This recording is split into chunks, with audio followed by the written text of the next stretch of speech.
2 number Amguri জনতা প্ৰাথমিক বিদ্যালয়ৰ মই প্ৰধান শিক্ষয়িত্ৰী ব্লক মোৰ খৈৰাবাৰী। আমাৰ স্কুলৰ এই বানপানীৰ কাৰণে আমাৰ স্কুলটো এতিয়া অকণমান অসুবিধা হৈ আছে। আগত আমাৰ চলি বহুত আছিল, কিন্তু এতিয়া আমাৰ অকণমান কমছি, কাৰণ আমাৰ স্কুলৰ কণ্ডিশ্যনটো বেয়া। স্কুলটো আমাৰ বেৰা চব ভাঙাই আমি ইয়াৰ পৰা অংগনবাড়ী স্কুলত যাই আমি পঢ়াই আছোঁ। আমাৰ ৰান্ধনী ঘৰো এনেকৈ নাই।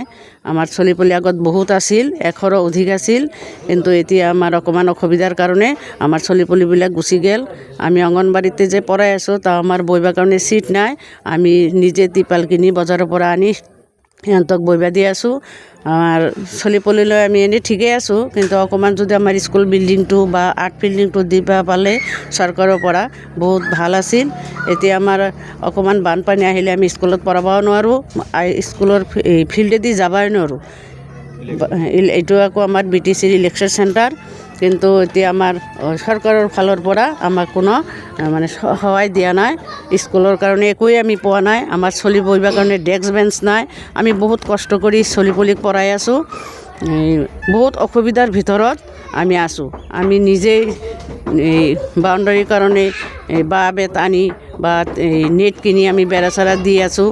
দি পেলাই আমি এইটো ঠিক কৰি ৰাখিছোঁ। স্কুলঘৰটো আমি বহুত কষ্ট কৰি ৰাখি আছোঁ, কিন্তু অনুষ্ঠানটো জানি থাকে, সেইকাৰণে আমি বহুত চেষ্টা কৰি আছোঁ। কিন্তু প্ৰাধিকৰণ হৈছিল এইটো আমাৰ 2021 5 ফেব্ৰুৱাৰীত এইটো হৈছে। আমাক কিন্তু টিউটৰ হিচাপতে ৰাখছি, চেল বেছ হিচাপে স্কুলটো আমাৰ হ'ল। কিন্তু আমাৰ এই হোৱাৰ পিছতো আমি চৰকাৰৰ পৰা একো সা সুবিধা পোৱা নাই। দুৰৱস্থা কেতিয়াৰ পৰা হৈ আছে? নমস্কাৰ। আমাৰ এই 2 নম্বৰ আমগুৰি গাঁৱৰ 2 নং আমগুৰি জনতা প্ৰাথমিক বিদ্যালয়খন আজি 1987 চনতে জন্ম এই কৰি আছে ৰাইজে। আৰু আমাৰ ইয়াতে ধৰক সম্পূৰ্ণ SCৰে মানে ৰিজাৰ্ভে আছে, মানে ইয়াতে SCৰে মানে সৰু গাঁৱৰ দুখীয়া শ্ৰেণীৰে মানুহ সম্পূৰ্ণ যিয়ে নহওক, প্ৰত্যেক বছৰ বানপানী হ'লেই ইয়াতে মানে জৰাজীৰ্ণ অৱস্থা হৈ যায়।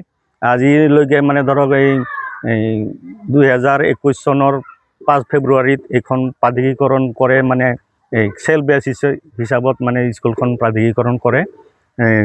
যদিও কৰে মানে টিউটৰ হিচাপত নিযুক্তি দিয়ে শিক্ষক। আৰু এতিয়া বৰ্তমান ধৰক ইয়াতে আৰ্ট ফিল্ডিঙৰ ব্যৱস্থা নাই, এটা বিল্ডিঙৰ ব্যৱস্থা নাই। আৰু এটা সময়ত মানে 100ৰো অধিক ছাত্ৰ ছাত্ৰী ইয়াতে আছিলে। তাৰ পাছত যাই পেলাই মানে লাহে লাহে এতিয়া ছাত্ৰ ছাত্ৰী কমি গৈছে। এতিয়া পানীৰ যেনেকুৱা মানে ধৰক বানপানী আজি দেখা পাইছে। আজি ধৰক মানে চলি আজি নাই, যিহেতু আজি এটা পূজা মনসা পূজা ইয়াতে মানে কৰি আছে কাৰণে ফিল্ডতো পানী হৈ আছে। আজি চলি নাই, আহি পেলাই প্ৰেজেণ্টটো দি পেলাই গৈছে বাৰু। তাৰপাছত এতিয়া এটা যদি বিল্ডিঙৰ ব্যৱস্থা কৰি দিয়ে আৰু যদি আৰ্ট ফিল্ডিঙৰ ব্যৱস্থা কৰি দিয়ে, আমি কৰজোৰে BTC চিফ হাগ্ৰামা মহিলাৰী, তেওঁ বহুত দয়ালু। তেওঁ সম্পূৰ্ণ ধৰক এই মানুহ বেমাৰ হ'লেও মানে তেওঁক চাবলৈ যায় আৰু তেওঁক সহায় কৰে। সেই হিচাপত আমাৰ এই স্কুলখন একটা বেমাৰী অৱস্থাত পৰি আছে। গতিকে এই দুখীয়া ৰাইজৰ যিহেতু আমাৰ BTC ইলেকশ্যন চেণ্টাৰ এইখন 2 নং আমগুৰি জনতা প্ৰাথমিক বিদ্যালয়খন, গতিকে আমি কৰজোৰে অনুৰোধ কৰিছোঁ চিফ মহোদয়লৈ আৰু আমাৰ মুখ্যমন্ত্ৰীলৈও মানে অনুৰোধ কৰিছোঁ কৰজোৰে, যাতে আমাৰ এই দুখীয়া ৰাইজৰ কাৰণে মানে এই অনুষ্ঠানখন যেহেতু মানে ধৰক এটা আৰ্ট ফিল্ডিং কৰি এটা মানে বিল্ডিঙৰ ব্যৱস্থা কৰি দিলে আমি মানে সম্পূৰ্ণ ৰাইজে আমি সুখী হ'ম বুলি আমি আশাবাদী। এইখিনি কৈ পেলাই